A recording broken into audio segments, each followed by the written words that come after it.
జనరల్‌గా లో బడ్జెట్‌లో చీప్ సినిమాలు తీయాలంటే ఏదో సెక్స్ సినిమాలు తీయాలి. సెకండ్ గ్రేడ్ మూవీస్ అని అనుకునేవారు ఒకప్పుడు. కానీ మనవాడు ఇప్పుడు క్రైమ్, రక్తం కలిపి ఇంకా చీప్‌లో లాగించేస్తున్నాడు సినిమాలు.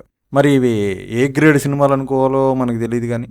కాకపోతే మనవాడి సినిమాలో బడ్జెట్ తక్కువే అయినా ఈ రక్తం రంగు కొనడానికే ప్రొడ్యూసర్ డబ్బు మొత్తం అయిపోతుందని టాక్.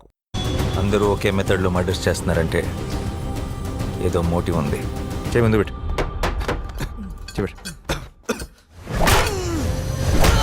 సో మొత్తం మీద హింసని ఇంత దారుణంగా ప్రమోట్ చేసే ఇలాంటి డైరెక్టర్లకి సొంత జీవితంలో కాస్తో కూస్తో హింస అనేది పరిచయం అయ్యి ఆ హింస ఎంత దారుణమో అర్థమయ్యే పరిస్థితి వచ్చి జ్ఞానోదయం కలగాలని కోరుకుంటున్నాం.